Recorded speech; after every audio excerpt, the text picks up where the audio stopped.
মানুষের শরীরের যে সমস্ত অবাঞ্ছিত পশম বা লোম আছে, যেগুলো ছাঁটার, যেগুলো কাটার, পরিষ্কার করার নির্দেশ আসছে, সেটা বগলের নিচের পশম হোক, নাভির নিচের পশম হোক, এগুলোকে পরিষ্কার করার জন্য আজকাল হেয়ার রিমুভাল পাওয়া যায়।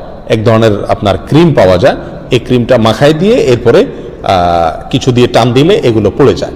এখন এই হেয়ার রিমুভাল ইউজ করে এটাকে পরিষ্কার করা জায়েজ আছে, নাকি এখানে ব্লেড ইউজ করতে হবে, কেচি ইত্যাদি ইউজ করতে হবে? 40 দিনের বেশি যদি কেউ নাভির নিচের লোম পরিষ্কার না করেন, তাহলে সেক্ষেত্রে তার সালাত কবুল হবে না, তার নামাজ হবে না। এরকম একটি মাসআলা আমাদের সমাজে প্রচলিত আছে। কোরআন এবং হাদিসের আলোকে এটি কতটা সঠিক আমরা সে বিষয়ে জানার চেষ্টা করব। চুল ও নখ কাটার পর তা টয়লেটে ফেললে গুনাহ হবে কিনা? হাঁস মুরগির পেটের ভিতর যে ছোট ছোট ডিম থাকে, সেগুলো কি খাওয়া যাবে? মুরব্বীরা বলেন এই ডিম খেলে বাচ্চা হয় না। এটা কতটুকু যৌক্তিক? বর্তমানে এআই দিয়ে অনেক ভিডিও তৈরি করা হচ্ছে যা হুবহু বাস্তব ভিডিওর মতো। এরকম ভিডিও তৈরি করা কি জায়েজ হবে?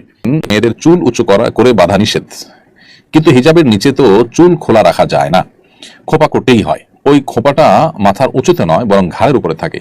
এটাও কি উটের কুজ হিসাবে বিবেচিত হবে? আমার স্বামীর তুলনায় আমি খাটো, আমার স্বামীর সাথে মানিয়ে চলার জন্য উঁচু জুতা ব্যবহার করলে গুনাহ হবে কিনা? মেয়েদের মাসিকের প্রথম দিন পেটে ও কোমরে যন্ত্রণা থাকে, তা আগে কালো দৃষ্টি নামে পরিচিত ছিল। অনেকে এতে কবিরাজের কাছে যায়। ইসলামে কালো দৃষ্টির কোনো অস্তিত্ব আছে কিনা, এটা সত্য কিনা? আমাদের থাকা অবস্থা কি কারো সালামের উত্তর দেওয়া যাবে? কিছুদিন ধরে আমার মনে হয় আল্লাহ আমাকে কেন সৃষ্টি করেছেন? আমার মৃত্যুর পর জান্নাত বা জাহান্নাম থাকবো, আমরা মৃত্যুর পর জান্নাতে বা জাহান্নামে থাকবো, কিন্তু তারপর কি হবে? জীবন কি কখনো শেষ হবে না? জান্নাতে কি আপন জান্নাত দেখা হবে? এসব ভাবলে আমি খুব অস্থির হয়ে পড়ি এবং মানসিকভাবে কষ্ট পাই। ইসলাম কি বলে? আমি কিভাবে মানসিকভাবে স্থির থাকতে পারি? খেলার জার্সি পরে নামাজ পড়লে তা আদায় হবে কিনা? মা অভিশাপ দিলে কি করব? গরিব হিন্দু মেয়ের জন্য মুসলমানরা কি সাহায্য করতে পারবে? মৃত্যুবার্ষিকীতে কোরআন খতম করা কি যায়? যারা কোরআন খতম করেন তাদের দেওয়া হাদিয়া নেওয়া কি ঠিক? এছাড়া কোরআন খতমের উদ্দেশ্যে মেহমানদার আয়োজন করলে কি খাওয়া জায়েজ হবে? মাসাদ বলেছেন, বর্তমানে এআই দিয়ে অনেক ভিডিও তৈরি করা হচ্ছে যা হুবহু বাস্তব ভিডিওর মতো। এরকম ভিডিও তৈরি করা কি জায়েজ হবে? না, এরকম ভিডিও তৈরি করা জায়েজ হবে না।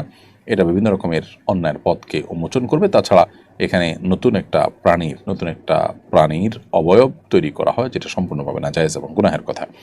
নাফিসা আলো আপনি লিখেছেন, মেয়েদের মাসিকের প্রথম দিন পেটে ও কোমরে যন্ত্রণা থাকে, তা আগে কালো দৃষ্টি নামে পরিচিত ছিল। অনেকে এতে কবিরাজের কাছে যায়। ইসলামে কালো দৃষ্টির কোনো অস্তিত্ব আছে কিনা, এটা সত্য কিনা? কালো দৃষ্টি বলতে কি বোঝানো হয় আমি জানি না। যদি নাকি কাল দৃষ্টি বলা হয়েছে সেটা আমি জানি না।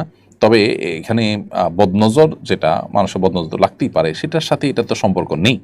এটা কাল দৃষ্টি বা কাল দৃষ্টি বলতে কোনো দুষ্ট জিনের প্রভাব এরকম কোনো মিনিং কেউ করে থাকতে পারে, সেটা হতেও পারে। বাট সাধারণত মাসিকের প্রথম দিনে ব্যথা হওয়া এটা অস্বাভাবিক নয়। এই বিষয়গুলোতে ডাক্তার শরণাপন্ন হতে হবে। এখানে প্রশ্ন ধাঁচ থেকে বোঝা যাচ্ছে এটি নেহায়েতই আপনার অমূলক ধারণা এবং সমাজে প্রচলিত যে সমস্ত আপনার কুসংস্কার আছে এটি তার অন্তর্ভুক্ত বলে মনে হচ্ছে। কারণ এরকম হলেই সেটাকে কালো দৃষ্টি মনে করা সঠিক নয়। এটা স্বাস্থ্যগত কারণে হতে পারে।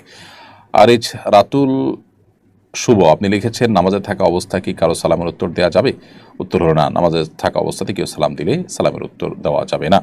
পরিষ্কারভাবে সহিহ বুখারী হাদিস রয়েছে। আব্দুল্লাহ ইবনে মাসউদ রাদিয়াল্লাহু তাআলা থেকে তিনি বলেছেন, কুন্না নুসাল্লিমু আলা নবী সাল্লাল্লাহু আলাইহি ওয়াসাল্লাম ফি সালাত, আমরা নবী করিম সাল্লাল্লাহু আলাইহি ওয়াসাল্লামকে নামাজের মধ্যে সালাম দিতাম। ফায়রুদ্দু আলাইনা, তিনি আমাদের নামাজের সালামের জবাব দিতেন। ফালাম্মা রাজানা মিন ইনদিন নাজাশি, এটা হলো ইসলামের শুরুর দিকের কথা। যখন নাজাশির ওখান থেকে আমরা ফিরে আসলাম, অর্থাৎ নাজাশি বাদশার সাথে রাসূলুল্লাহ সাল্লাল্লাহু আলাইহি ওয়াসাল্লাম দূত হিসেবে যখন গেলেন, সাহাবীরা প্রতিনিধি হিসেবে গেলেন, সেখানে তারা ছিলেন, হিজরতের জন্য গেছেন। সেখানে যখন তারা ফেরত আসছেন, নবী সাল্লাল্লাহু আলাইহি ওয়াসাল্লাম বলেছেন, আব্দুল্লাহ ইবনে মাসউদ বলেছেন যে তখন সাল্লামনা আলাইহি, আমরা নবীজিকে সালাম দিতাম নামাজের মধ্যে। ফালাম ইয়ারুদ্দু আলাইনা, তিনি নামাজ জবাব দিতেন না।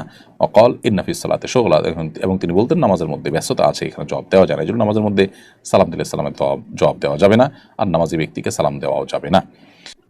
মেহরান মনি আপনি লিখেছেন, মেয়েদের চুল উঁচু করে বাঁধা নিষেধ, কিন্তু হিজাবের নিচে তো চুল খোলা রাখা যায় না, খোপা করতেই হয়। ওই খোপাটা মাথার উঁচুতে নয় বরং ঘাড়ের উপরে থাকে। এটাও কি উটের কুজ হিসাবে বিবেচিত হবে? মাথার উপরে উঁচু করা নিষেধ।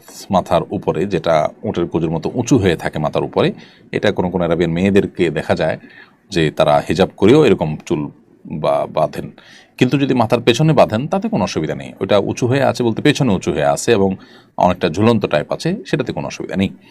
বরং এটি বিভিন্ন হাদিসের আলোকে জানা যায় যে মহিলা সাহাবীরা নবী সাল্লাল্লাহু আলাইহি ওয়াসাল্লামের পরিবারের মেয়েরাও তারা মাথার চুল বাঁধতেন। অতএব বাঁধাটা দোষের বিষয় না। মাথার উপরে উঁচু করে বাঁধা, যেটা আপনার নিছকই প্রদর্শনের জন্য, এবং পরপুরুষকে আকৃষ্ট করবার জন্য, এবং যেটার ফলে আপনার পর্দার বিধান বেশ খানিকটা লঙ্ঘন হয়, সেটা শুধু নিষেধ। চুল বাঁধাটা মৌলিকভাবে কোনো নিষেধ নয়।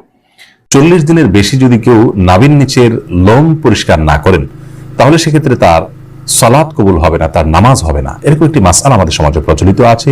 কোরআন এবং হাদিসের আলোকে এটি কতটা সঠিক আমরা সে বিষয়ে জানার চেষ্টা করব। প্রথম কথা হলো, হাত পায়ের নখ ছোট করা, গোপ ছাঁটা ছোট করা, বগল এবং নাভির নিচের পশম পরিষ্কার করা, এটাকে চেঁচে ফেলা, এটি সকল নবী রাসূলগণের প্রতি আল্লাহ রাব্বুল আলামিনের পক্ষ থেকে আরোপিত কমন একটি বিধান ছিল। সকল নবী রাসূলগণের কমন একটি সুন্নাহ ছিল, যে সুন্নাহ সকল নবী রাসূলদের জন্য প্রযোজ্য ছিল। একজন ইমানদারের জন্য সেটি অবশ্যই অনেক বেশি গুরুত্বপূর্ণ। আনাস ইবনে মালিক রাদিয়াল্লাহু তাআলা আনহু একটি হাদিস বর্ণনা করেছেন, যেটি সহিহ মুসলিমে বর্ণিত হয়েছে, সুনান নাসাঈ এবং মুসনাদ আহমদ সব বিভিন্ন হাদিস কিতাবে বর্ণিত হয়েছে।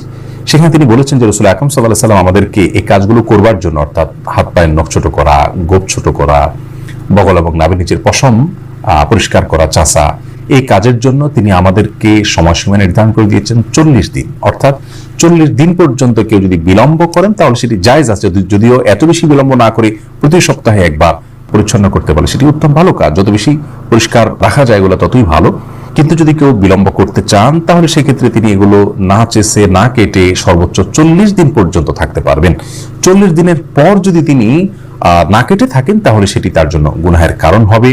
সে কারণে তিনি আল্লাহর কাছে পাপী হিসাবে বিবেচিত হবেন।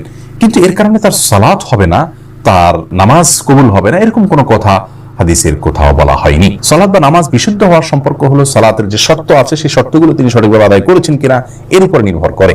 যার কারণে সালাতের শর্ত যদি সঠিকভাবে আদায় করে থাকেন, ফরজগুলো সঠিকভাবে আদায় করে থাকেন, তাহলে সালাত বিশুদ্ধ হবে। যদিও তার নাভির নিচের লোম তিনি অপরিষ্কার রাখেন, নখ বড় রাখেন, এগুলো করা সত্ত্বেও তার সালাত আদায় হয়ে যাবে। কিন্তু এগুলোকে তিনি বড় রাখবার কারণে, ছোট না করার কারণে, সময়মত না চাষবার কারণে, 40 দিনে বেশি অপরিচ্ছন্ন রাখবার কারণে তিনি একটি গুনাহে লিপ্ত হলেন, সেটি সম্পূর্ণ ভিন্ন বিষয়। আল্লাহ বলে আমাদের সকলকে সব ক্ষেত্রে রাসূল আকরাম সাল্লাল্লাহু আলাইহি ওয়াসাল্লামের সমস্ত দিক নির্দেশনাগুলোকে মেনে চলার তৌফিক দান করুন। মানুষের শরীরের যে সমস্ত অবাঞ্ছিত পশম বা লোম আছে, যেগুলো ছাঁটার, যেগুলো কাটার, পরিষ্কার করার নির্দেশ আসছে, সেটা বগলের নিচের পশম হোক, নাভির নিচের পশম হোক, এগুলোকে পরিষ্কার করার জন্য আজকাল হেয়ার রিমুভাল পাওয়া যায়। এক ধরনের আপনার ক্রিম পাওয়া যায়। এই ক্রিমটা মাখায় দিয়ে এরপরে কিছু দিয়ে টান দিলে এগুলো পড়ে যায়। এখন এই হেয়ার রিমুভাল ইউজ করে এটাকে পরিষ্কার করা জায়েজ আছে, নাকি এখানে ব্লেড ইউজ করতে হবে, কেচি ইত্যাদি ইউজ করতে হবে?